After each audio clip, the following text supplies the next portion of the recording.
Bueno, doctor Barra, si usted quisiera presentarse. Sí, soy Rodolfo Carlos Barra. Mis estudios han sido, sorprendentemente, soy técnico químico de mis estudios del colegio secundario, estudié en el Otto Krause, decidí cambiar para una carrera humanista y así empecé a estudiar en el 66, empecé a la Facultad de Derecho de la UCA, la Universidad Católica, donde me recibí en el 71. Después hice estudios de posgrado, soy máster en Derecho Administrativo, doctor en Ciencias Jurídicas, y desde el 71 enseño, empecé en realidad en el 70 como auxiliar no diplomado en la propia Universidad Católica, con una materia que llamaba Doctrina Social de la Iglesia, y después empecé ya a enseñar Derecho Administrativo poco tiempo después, hasta ahora, que lo hice ininterrumpidamente, desde esa época a la fecha.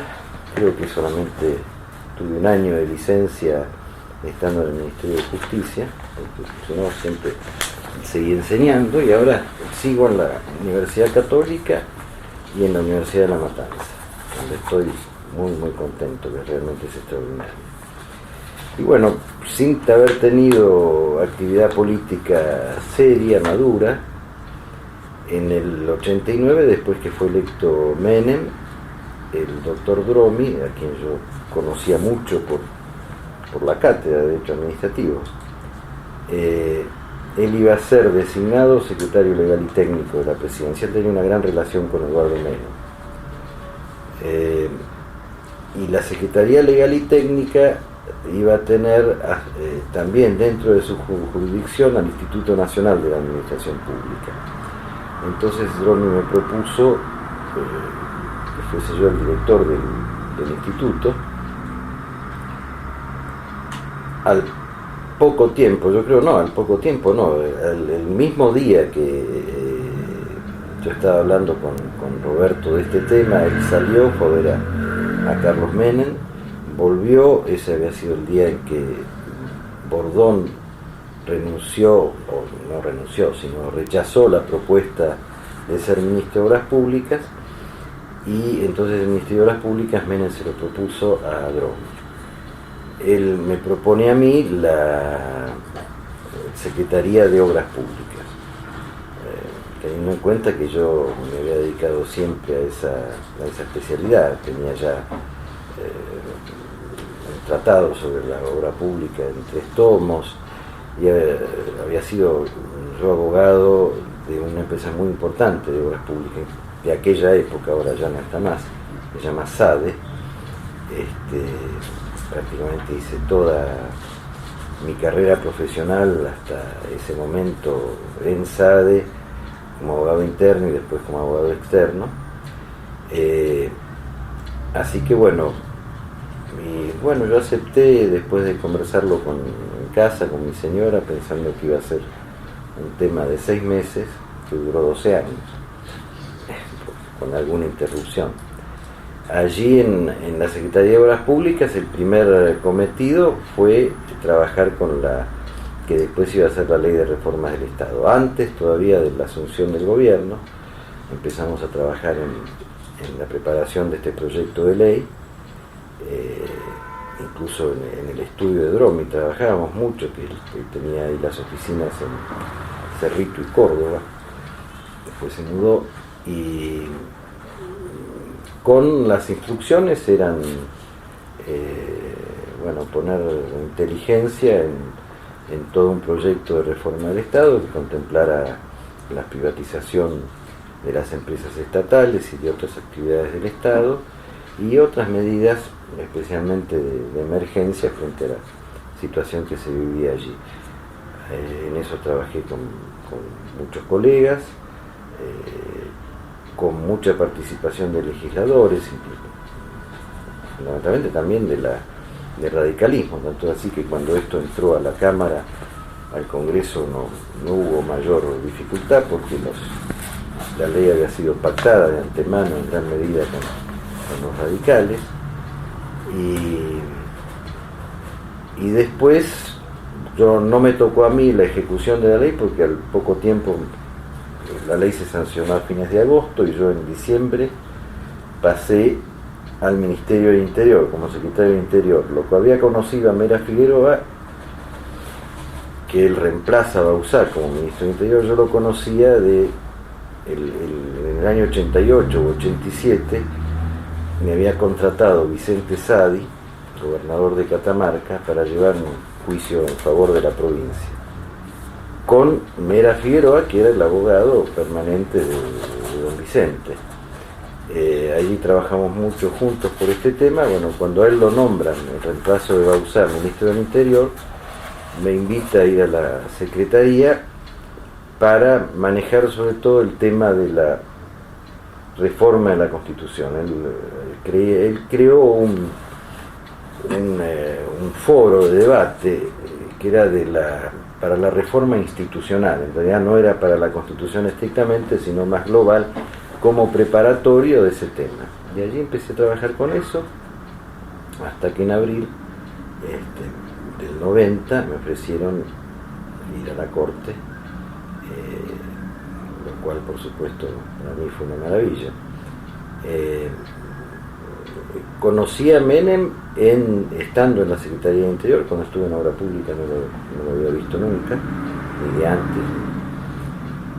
Y en Interior, ya en ese verano, un verano muy agitado, fue porque todavía había una gran crisis y había situaciones muy difíciles, y justo Julio Mera ya estaba un poco mal de salud, así que de hecho entre febrero, marzo ya estuve yo haciéndome cargo de muchas otras cosas y yendo a verlo al presidente por temas del ministerio en reemplazo de Julio, pobre, que ya estaba un poco enfermo. Y así que esa fue la ocasión que conocí a Menem. Ahora, en el periodo de formación del gabinete, digamos, es muy interesante ver el periodo, digamos, pre-asunción, ¿no? Porque, bueno, la idea que se tiene en general es que el contexto de la hiperinflación fue muy determinante del tipo de políticas que se hicieron. Sin duda. En el área suya, digamos, cuando usted empezó a reunirse, ¿cómo evolucionó el diagnóstico y el tipo de políticas respecto a lo que iba pasando? No sé si podría hacer eso. La concepción era que había que hacer una reforma integral de la administración y las ideas fue un poco haciendo camino al andar. Esta fue una concepción de reforma y de privatización realmente espontánea y original, esta primera etapa. Después la que se hizo ya a partir del 92 con Cavallo, ministro de Economía, digamos que esta fue hecha más sobre moldes clásicos, pero lo que hicimos nosotros con la colaboración de Casañe, otros colegas también, profesores de Derecho Administrativo, Ismael Mata, Fanelli Evans, varios que fuimos todos al Ministerio de Obras Públicas, hasta colaboramos con Dromi, algunos peronistas, otros no. Esto fue muy muy espontáneo, ¿no? Fue pensar entre todos qué soluciones había que dar y optamos por eso, que salió una ley que salió bastante bien. Después ya, como le digo, la experiencia que hace Cavallo ya toma más criterios, digamos que tenían una tradición de aplicación en otros países. Se nota mucho eso si usted compara la ley de reforma del Estado con los marcos regulatorios, que son los sistemas de privatización para el sistema eléctrico o el del agua inclusive. Ya se ve ciertas diferencias, ¿no? Sobre todo la creación, que nosotros no la previmos, no la consideramos necesaria, de los entes reguladores, que esto sí ya vino después. Ahora, yo le pregunté más específicamente respecto de si durante el proceso, digamos, de discusión preliminar hubo cambios a la luz de las circunstancias, ¿no? O sea, inicialmente ustedes ya tenían la idea, ya estaba planteada la idea de una amplia plan de privatización. No, eso salió en mayo, junio del 89, empezamos a trabajar con esto. Yo creo que, no sé realmente si Menem lo tenía en la cabeza o no, de eso yo nunca hablé con él, pero yo recuerdo muy bien en una reunión donde estábamos trabajando, Dromi que entra y parado dicen: tenemos que hacer una ley que tenga estos capítulos. Entonces hace una síntesis de los capítulos, muy sinóptico como es él, sabe categorizar muy bien las cosas, y ahí entonces en base a esos títulos empezamos a trabajar. Por supuesto, yo creo que para toda la sociedad la crisis de la hiperinflación fue el ambiente que permitió que eso se hiciera, porque si no la Argentina no iba a dar ese paso. Creo yo que no iba a dar, ni siquiera nosotros estábamos convencidos. Yo era hasta ese momento muy estatista, muy de la concepción que el Estado tenía que tener las empresas y muchas cosas escritas en ese sentido. Creo que fue un golpe que nos sacudió a todos y bueno, nos hizo mover. Y después yo noté lo mismo en el Congreso, ¿no? Ya cuando fuimos a discutir con los diputados y senadores el tema, sobre todo en el bloque justicialista, ¿no? Que para todos que tenían una cultura de la presencia del Estado en la economía, esto fue un golpe fuerte. Creo que lo entendieron pronto, porque muy fácilmente se dieron cuenta la necesidad del cambio. Hay una mentalidad muy pragmática en el peronismo en este sentido, ¿no? Claro, usted había defendido la idea de empresas estatales, digamos, sí, doctrinariamente, sí. Y eso generaba un debate. O sea, cuando usted lo convocaron con la idea ya de un plan de privatizaciones. O sea, yo creo que cuando Dromi me invita, él no estaba pensando en esto tampoco. Recuerdo que él me invita el día en que Menem le ofrece a él ser ministro de Obras Públicas. Él me invita pensando en el tema obra pública, el tema contrato de obra pública y llevar adelante las obras públicas. Es unos días después que este tema de la gran reforma sale. ¿Y él me parece que son reacciones de gran percepción de pragmatismo de Menem, Dromi, o incluso participó mucho también Manzano en el tema del programa de propiedad participada, por ejemplo. Uno que era colaborador de él, que después fue ministro de Trabajo, más adelante procurador del Tesoro, Rodolfo Díaz, yo lo conocía, a todos conocí en ese momento.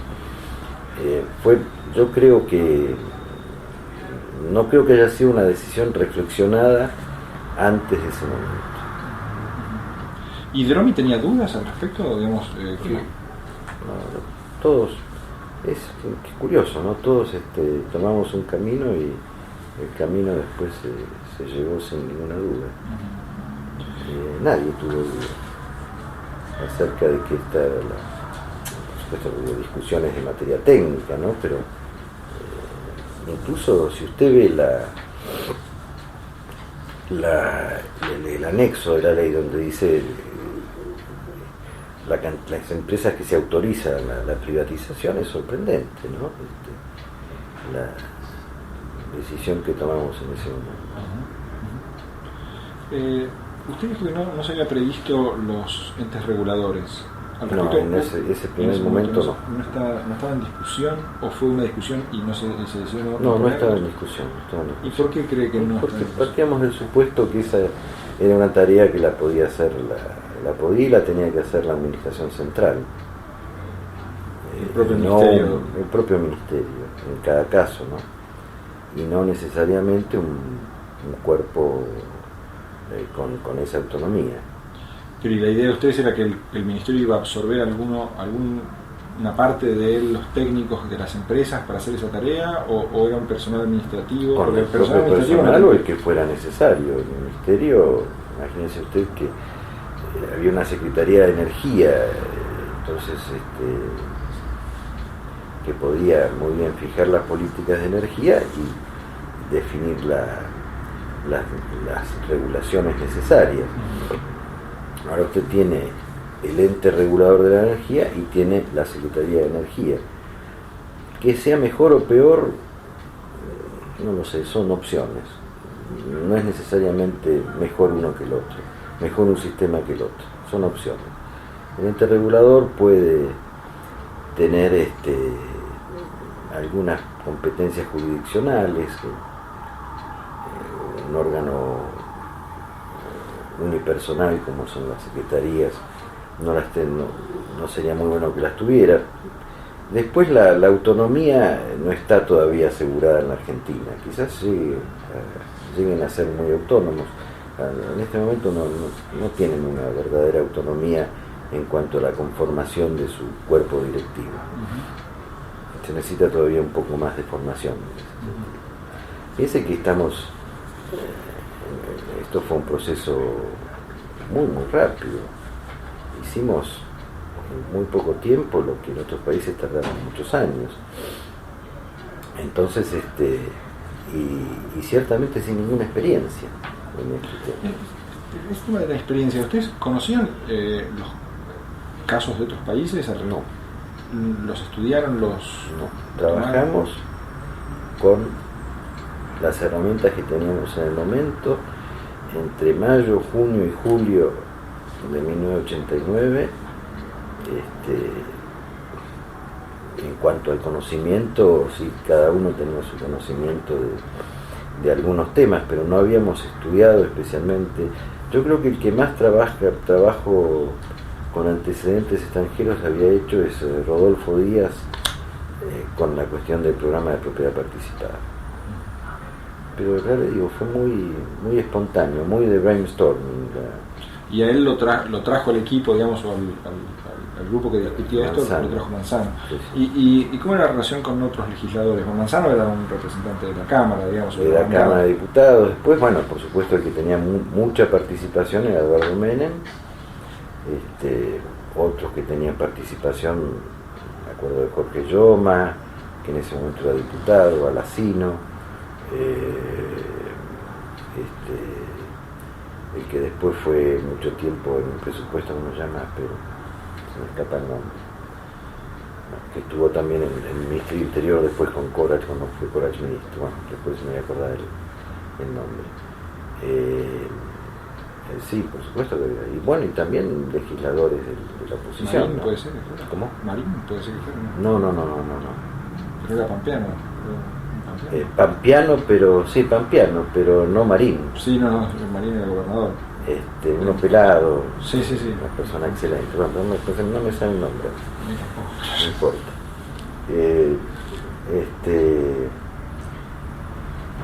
Y también legisladores de la oposición. Hizo un trabajo realmente muy rápido, pero muy serio, ¿no? Y después trabajamos mucho ya con la ley vigente, en la reglamentación, con un poco más de calma. Cuando usted dice legisladores de la oposición, ¿podría ser un poco más preciso quiénes y qué discutían y qué había? Bueno, ellos mandaban a sus asesores, yo recuerdo ya a partir del 9 de julio, ¿no? Ya asumido el gobierno. Recuerdo recibirlos en el despacho de la Secretaría de Obras Públicas y trabajar con asesores que mandaban senadores y diputados del radicalismo en la discusión del texto de la ley. ¿Y qué puntos había de acuerdo y qué puntos de disenso, si usted recuerda? En general hubo, duros, digamos, en general hubo acuerdo con todo. Los disensos eran más bien de tipo técnico, no de gran concepción política. No hubo ninguna oposición seria política. Que recuerde yo, ellos tenían una grave preocupación. La ley preveía todo un sistema de intervenciones a entes y órganos estatales, de que se dejara afuera exceptuada de este sistema de intervención a las universidades, que nosotros no lo habíamos previsto, pero no lo habíamos previsto por mera omisión, pero estuvimos de acuerdo enseguida que no había ninguna intención de intervenir en las universidades, así que se dejó expresamente a salvo en la ley. Pero después no hubo un gran debate sobre este punto.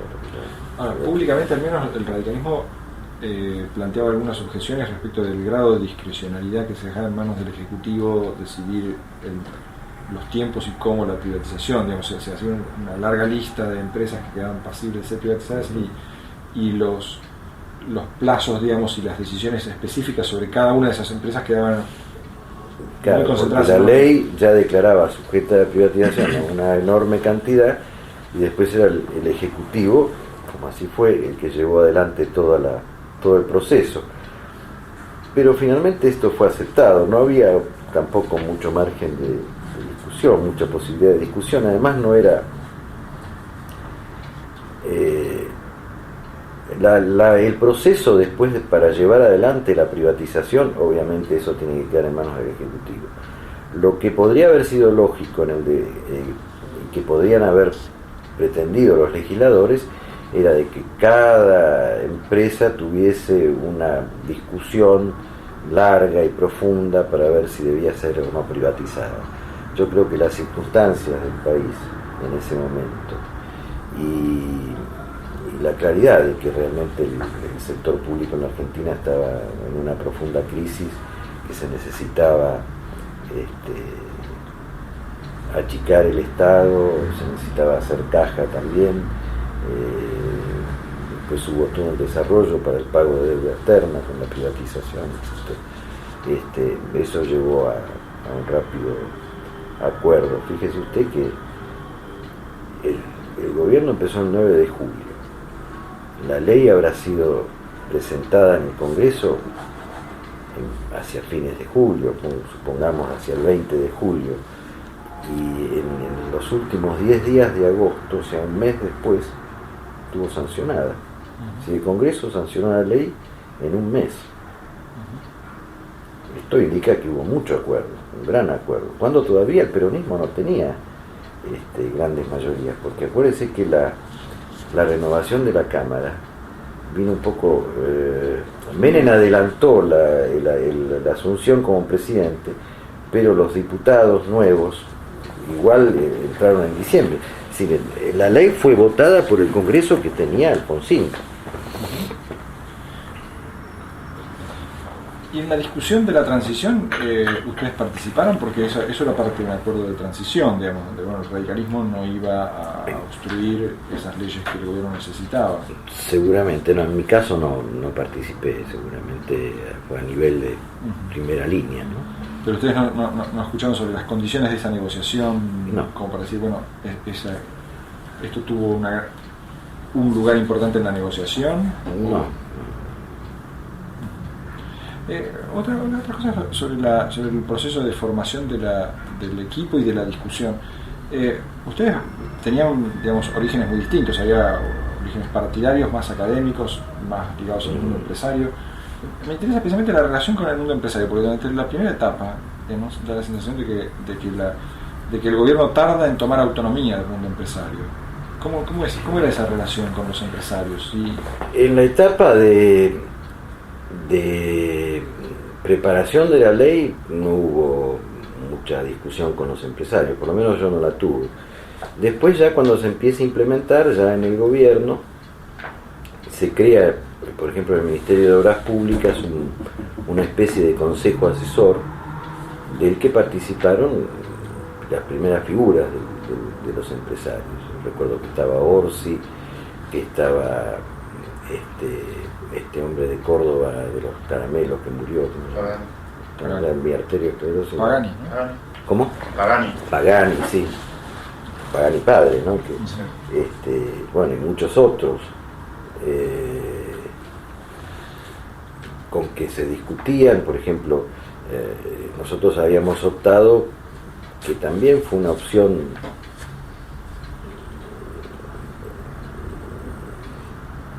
autorizada en la ley, pero que todavía el camino no estaba, precisamente el camino, plenamente decidido del mantenimiento de rutas por peaje, y las discusiones con Orsi, que les parecía mal eso, y en general estaban en desacuerdo todas las empresas viales, que a ellas no les convenía el nuevo sistema. Yo recuerdo que yo debo haber sido el único secretario de Obras Públicas que fui silbado el día de la empresa vial o el día del camino. Recuerdo que se hizo, habrá sido por el mes de octubre eso, una cena en la Cámara Vial, que era el restaurante del Automóvil Club, en el último piso del edificio del Automóvil Club, y una silbatina apoyada por el director nacional de Vialidad, nombrado por nosotros también, pero que tenía una gran relación con las empresas. Entonces las empresas era un sistema que no le gustaba, que después se dieron cuenta que sí, que era un sistema conveniente, primero que era el posible, el único posible en ese momento, pero además obviamente que era conveniente, y bueno, se llevó a práctica con mucho éxito. En la Cámara de Empresas Viales, después yo ya estaba dejando el ministerio, porque la licitación habrá sido un poco después que yo me fui, que se abrió para los corredores viales, y ellos tomaron participación en la discusión de la preparación del pliego, por supuesto que oficialmente, con representantes designados con las cámaras, como una manera de hacer esto participativo, ¿no? Y también con técnicos de la Dirección Nacional de Vialidad y por lo tanto del sindicato. El sindicato era muy fuerte, el sindicato vial. Ahora, ¿qué problemas veían ustedes, o qué riesgos veían en ese momento de relación con los empresarios? Y en ese consejo asesor, ¿cómo se planteaban estos riesgos? Porque había evidentemente empresas que eran contratistas de las empresas del Estado, que corrían riesgos de perder sus lugares, sus contratos. Había intereses seguramente de otras empresas de participar en las privatizaciones, de tomar parte. Y en algunos casos seguramente algunas empresas que eran favorables a ciertas privatizaciones se oponían a otras. Sí, no solamente eso, sino después estuvo todo el régimen de emergencia que está en la ley, que permitía rescindir contratos o llegar a acuerdos con grandes quitas en la deuda. En ese momento el Estado debía, todos sus contratos estaban en mora, en el pago de sus contratos. Claro que hubo grandes discusiones que por supuesto había que afrontarlas, pero yo creo que a nosotros nos benefició, aunque sea paradójico, la crisis para poder negociar con las empresas, un poco parecido a lo que pasa ahora. Me parece que la situación de Menem y la de Kirchner en sus inicios fueron muy parecidas, ¿no? El estado de crisis hizo que la gente aceptase muchas cosas que por ahí no las hubiera aceptado. La resistencia que al proceso de privatización hubiesen opuesto las empresas que tenían cautivas a las empresas del Estado,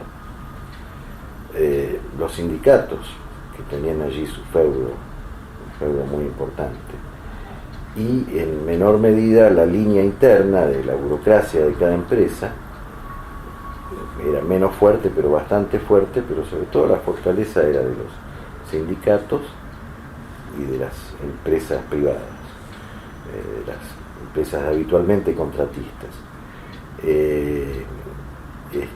Fue muy poca resistencia para un cambio tan grande, es sorprendente, y yo creo que la única justificación es la crisis para una resistencia tan escasa.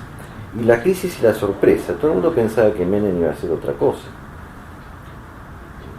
Nadie podía pensar que Menem iba a ir con este programa. Doctor, yo tampoco.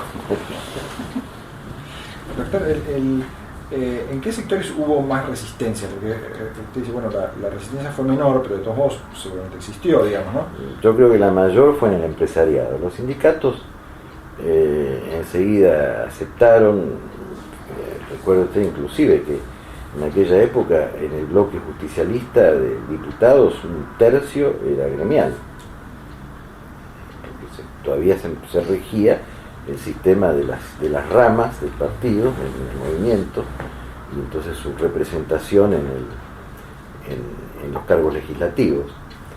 Y sobre todo la que más se ocupaba de hacer respetar esa condición eran los gremios. La rama de la juventud estaba muy golpeada, la rama femenina no era una cosa muy formal tampoco, pero los gremios sí. Y tampoco hubo una gran resistencia. Los gremios apoyaron la política del presidente justicialista. Creo que también en eso hay un paralelo entre la reforma de Menem y la reforma de Kirchner, ¿no? Aunque sean reformas de distintos sentidos. Tienen la adhesión del movimiento, no solo del partido, sino de los gremios, de una manera bastante fuerte. Con respecto a los gremios, ¿el programa de participación de propiedad participada tuvo un papel importante, sí, o no? Sí.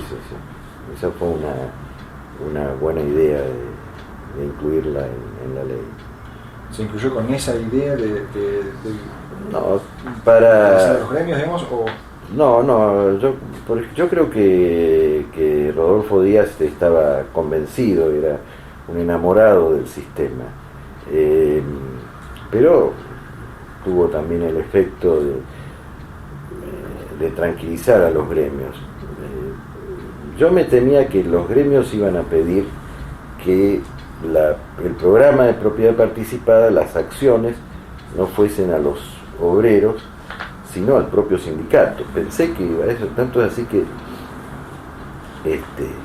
de alguna manera tenían previsto cómo podía organizarse eso, porque estaba seguro que iba a ser, y sin embargo no lo hicieron para nada. ¿Por qué no lo hicieron? Porque aceptaron las reglas como estaban, aceptaron que el sistema era así. Fue un sistema que dio bastante buen resultado, pero no el esperado, es decir, dio resultado en cuanto que efectivamente los obreros recibieron las acciones. El problema es que las vendieron muy rápidamente, no hubo si bien no es lo mismo este sistema al del accionariado obrero, pero en parte lo contiene, y no hubo accionariado obrero. Yo creo que porque no, el sistema del accionariado obrero es una utopía que no funciona.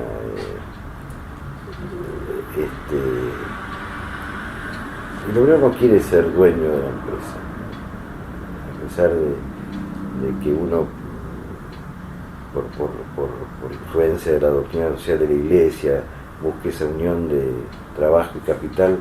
Creo que en el moderno capitalismo, el obrero se siente bien en su papel de obrero, con una serie de derechos sociales que lo protegen suficientemente, y quiere tener a la empresa como una contraparte en el diálogo y no verse mezclado en la empresa. Y el sindicato también entiende eso. ¿Y eso puede haber tenido alguna influencia en la decisión del sindicato de no avanzar? Probablemente sí.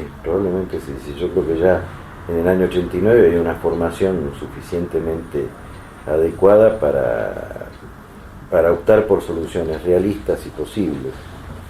De todas maneras, el programa permitió que se mejorara notablemente, sobre todo la situación de los que quedaban fuera de la empresa, porque las privatizaciones obviamente significaban la racionalización de la empresa. Hasta el 89 el sistema del desempleo estaba disfrazado con la alta ocupación por parte de las empresas del Estado. Entonces había un seguro de desempleo ahí oculto, que era el sueldo que la empresa pagaba. Imagínense que hoy YPF funciona con menos de un cuarto de los empleados que tenía, a pesar de que está produciendo mucho más. El sistema permitió contener a esa gente, compensarla. Hubo de todas maneras un desfasaje, fue mucho más rápido el proceso de privatización que que el proceso de crecimiento del sector privado. Yo creo que eso fue un problema de la necesidad, ¿no? El proceso de privatización podía haber sido hecho en 15 años, acompasando al crecimiento del sector privado, un poco como el modelo español, el modelo italiano, con reconvenciones, pero acá estábamos con el agua en la boca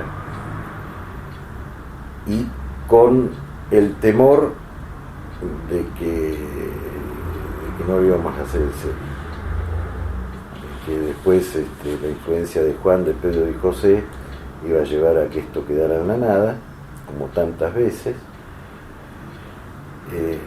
Y lo que Menem decía, lo de la cirugía sin anestesia, lo decía en serio, no era una frase de campaña, está en su concepción de las cosas, es decidido hacerlo ya. Antes de entrar en esa cuestión, una última pregunta sobre el tema de la propiedad participada, porque en otros países, por ejemplo en el caso de Bolivia, la propiedad participada se aplicó para todos los ciudadanos, diciendo, bueno, las empresas son de los ciudadanos, no de los trabajadores de la empresa, sino y las acciones se reparten por lo tanto entre todos. ¿No hubo ninguna propuesta de ese tipo acá? En el caso argentino, digamos, no se manejó esa eventualidad de... No, porque nosotros concebíamos que ya la empresa, al ser vendida, el beneficio para la comunidad estaba en eso, era un activo que era reemplazado por otro activo. En realidad el Estado, como gerente del bien de todos, del bien común, no perdía sus activos, los transformaba.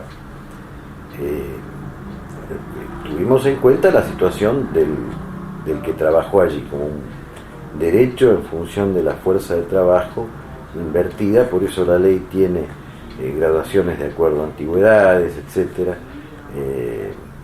El compromiso de la persona con la empresa, o la relación de la persona con la empresa. Yendo al tema de la velocidad, digamos, es muy interesante lo que usted dice, porque eso tiene que ver con el modo en que se hicieron las reformas, digamos. Menem temía que si se tomaba más tiempo, encontraba más resistencias.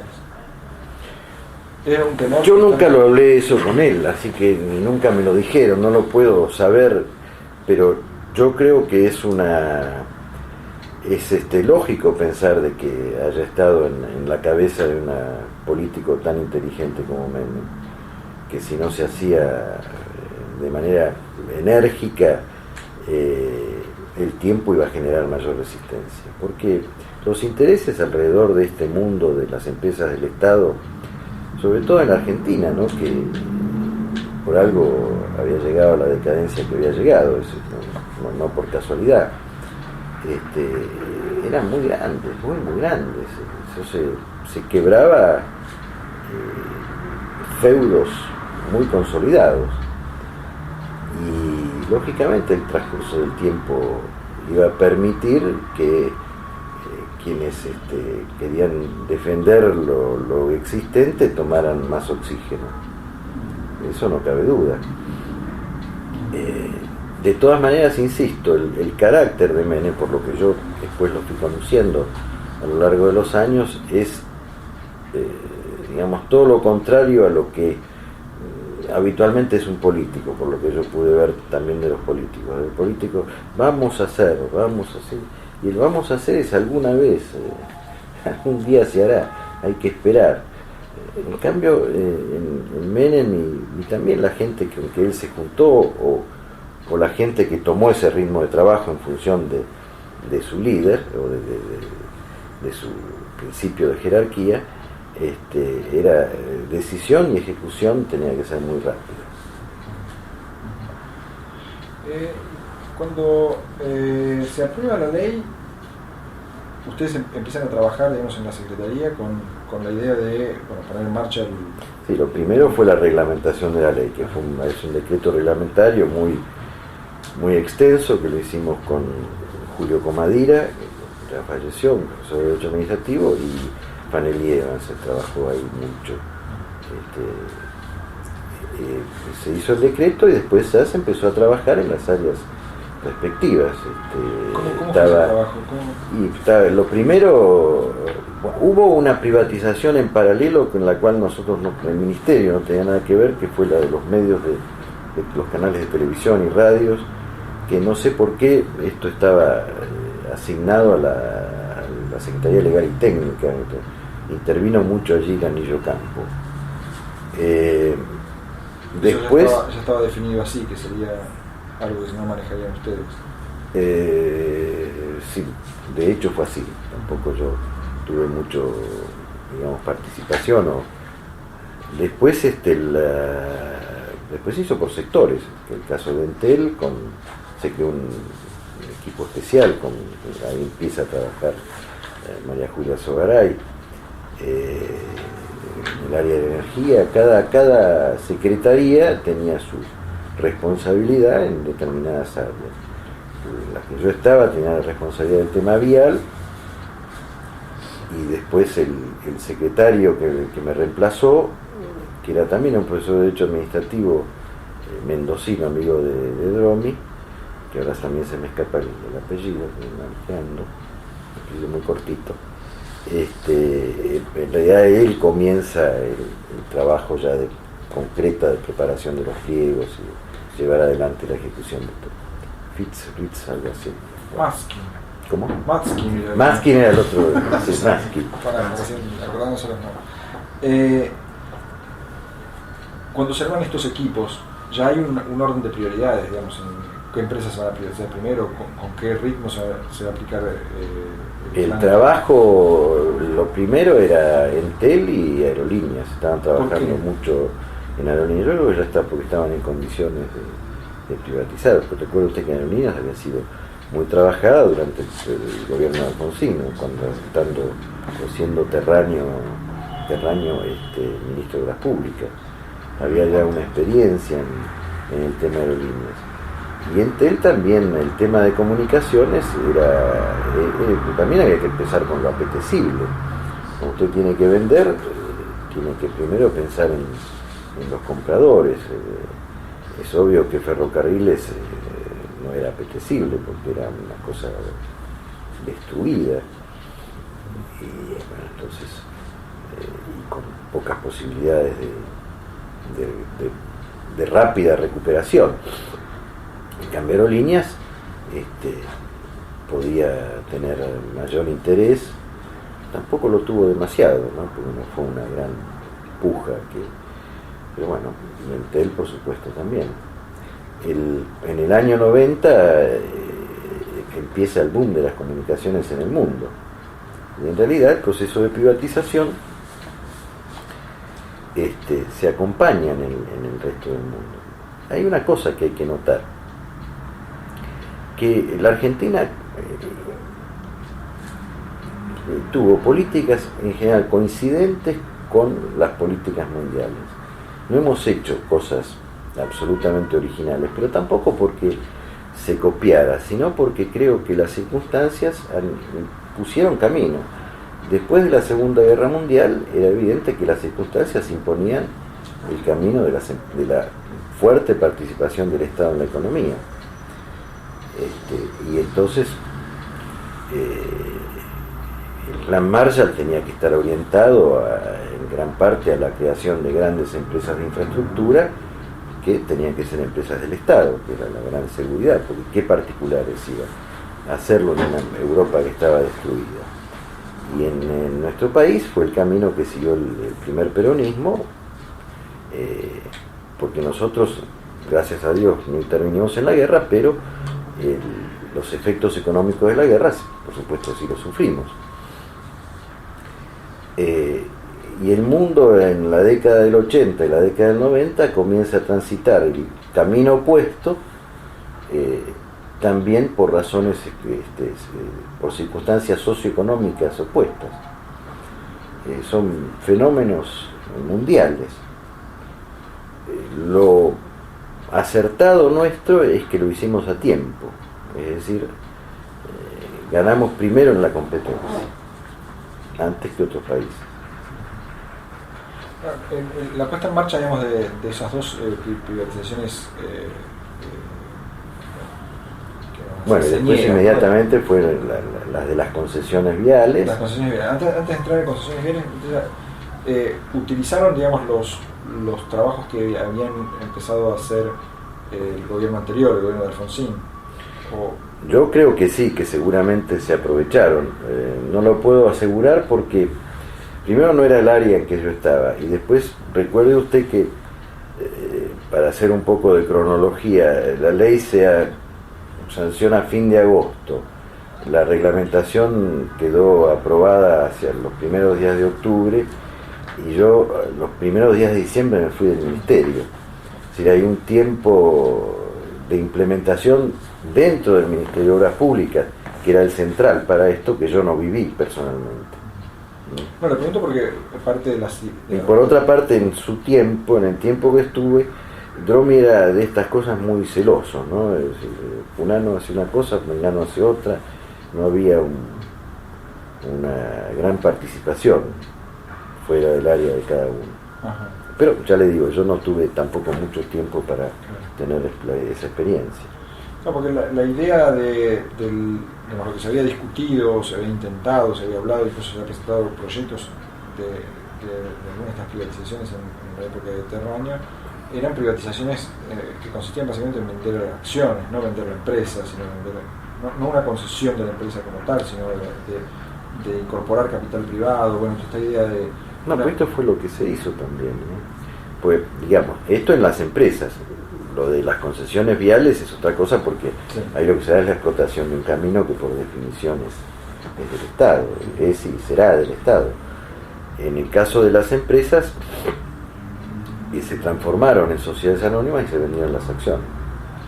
Claro, pero el plan Terraño en su momento implicaba en alguna medida retener acciones en manos del Estado, implicaba retenía un porcentaje de acciones, poder de decisión sobre algunos temas. Retenía, sí, un porcentaje que la primera versión de la privatización de aerolíneas también lo tuvo eso, hasta un 10%. Recién ya después, durante la gestión de Cavallo, eso se quitó. Había un 10% y un poder de decisión que no se correspondía al porcentaje accionario en favor del Estado. En realidad, nosotros lo discutimos al redactar la ley, si el famoso tema de la acción de oro y demás, y en general no estábamos de acuerdo, porque la idea nuestra era muy lineal. Es decir, si yo quiero vender algo, tengo que vender algo apetecible. No entiendo por qué alguien va a querer tener de socio al Estado, que va a ser siempre una carga mortal dentro de la empresa. Porque el Estado tiene otros intereses, tiene intereses políticos. Si lo que yo quiero es hacer que la empresa sea flexible a los intereses públicos, lo que tengo que hacer es una adecuada regulación y una conducción, ya sea por parte de un órgano de la administración central o de un ente regulador que después aparecieron, adecuado. Pero no meterme dentro de la empresa, porque no tiene nada que ver, son mezclar agua y aceite sin ninguna utilidad. Porque fíjese, la experiencia también, nosotros tuvimos el régimen de las sociedades anónimas con participación mayoritaria estatal, y prácticamente no hubo casos de verdadera participación accionaria privada. No tiene sentido, porque en particular tiene que tener grandes ventajas para poder ser socio del Estado. Tiene que ser un lugar donde, que si no es con el Estado, no puede entrar, y la explotación le va a dar un beneficio enorme, sobre todo en la Argentina. Yo quiero ser socio del Estado francés, pero la Argentina, mal que nos pese, no es un dechado de estabilidad, de seguridad. En el 89 todavía nadie podía decir mañana no vuelven los militares, y los militares pueden ser de derecha, de izquierda, pueden ser Pinochet o Chávez, da igual. Pero usted digamos, respondía entonces a una situación que hacía no apetecible una empresa con participación estatal. Nosotros pensamos hay que había dos niveles. Una era estratégica, esto era la realidad. Y lo segundo es que técnicamente, desde el punto de vista jurídico, era un híbrido que carece de sentido. Era y es, yo sigo pensando en eso totalmente igual, era y es un híbrido que carece de sentido. Hay medios normativos para hacer que la empresa se ordene hacia las necesidades del Estado. Lógicamente eso exige un diálogo permanente entre Estado y empresa. Ahora, de todos modos seguía siendo relativamente un híbrido cuando seguía viendo una avenida de bandera con restricciones a la competencia de otras aerolíneas, ¿no? O sea, no generaba, de todos modos no se mantenía una situación donde esta indefinición entre mercado o regulación estatal seguía presente, porque en el caso de aerolíneas concretamente, ¿no? Y después comunicación. Sí, pero una vez que usted toma la decisión de privatizar, ¿qué sentido tiene tener un lugar dentro de la empresa y no mejor un lugar fuera de la empresa donde usted es más neutro para conducirla cuando necesita conducirla? Cuando si por ejemplo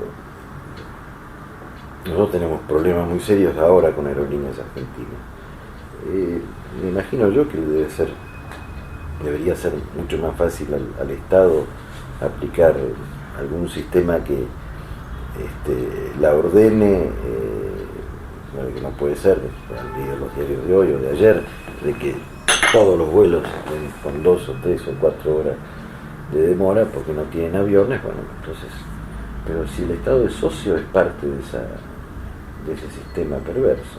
Yo creo que no es útil. De todas maneras son opciones. En estas cosas, privatización, estatización, no se puede ser dogmático.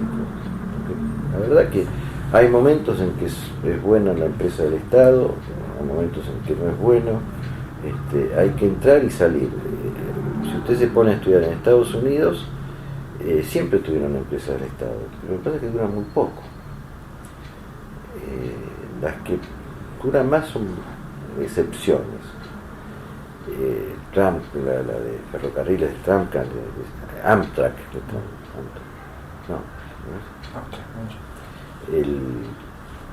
que su nacimiento ahora es así, pero después han tenido empresas y nacían, cumplían sus fines o se vendían o se liquidaban.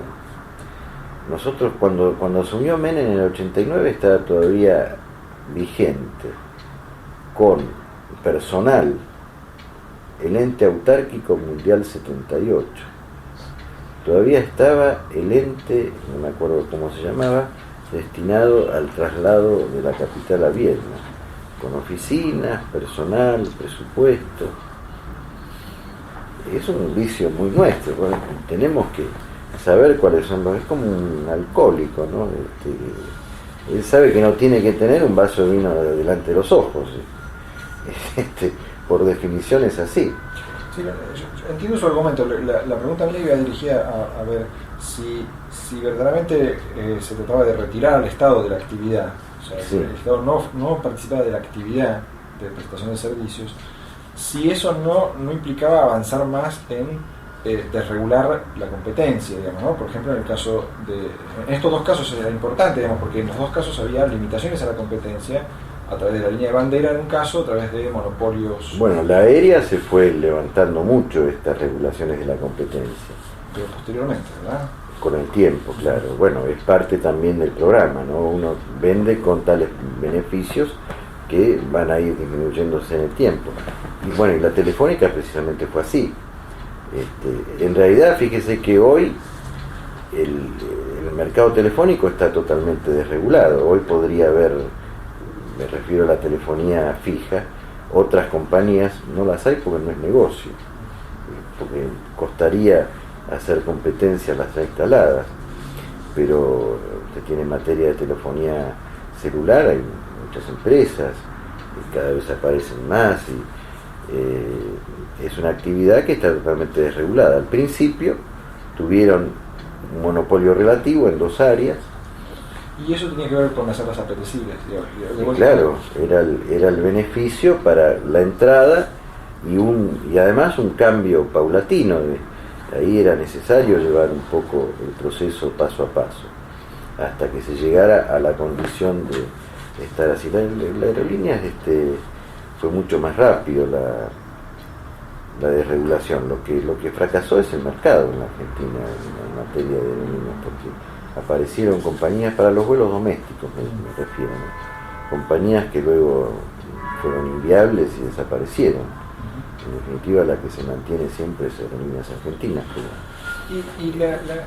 En aras, digamos, de hacer rentables y atractivas las empresas, la otra discusión importante fue la discusión sobre tarifas, la posibilidad de las empresas de tomar decisiones sobre tarifas, ¿no? Sí. Y en eso hubo ya una discusión en los primeros momentos, ¿no? Los momentos que usted participó. El sistema era que las tarifas eran reguladas, pero que tenían que tener un sistema de adecuación al mercado. La tarifa debía asegurar una rentabilidad razonable. Esta regla, que está en la ley, está para los sistemas de concesión, pero en definitiva también sirve para las privatizaciones. Bueno, en realidad las privatizaciones que tienen tarifas son todas concesiones, así que estoy hablando, repitiendo las cosas.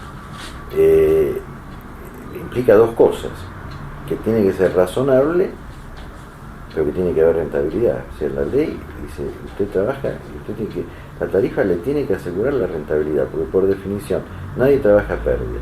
Si trabaja a pérdida, ¿qué es lo que pasa? O no hay servicio. La otra alternativa es los subsidios. Entonces, la ley también dice, el régimen de subsidios tiene que estar explicitado en la ley de presupuestos y tiene que definir, que eso no se ha respetado, realmente el costo social que trae el subsidio. Porque el subsidio es una cosa que cuesta mucho a la comunidad, tiene un efecto sobre toda la economía muy grande.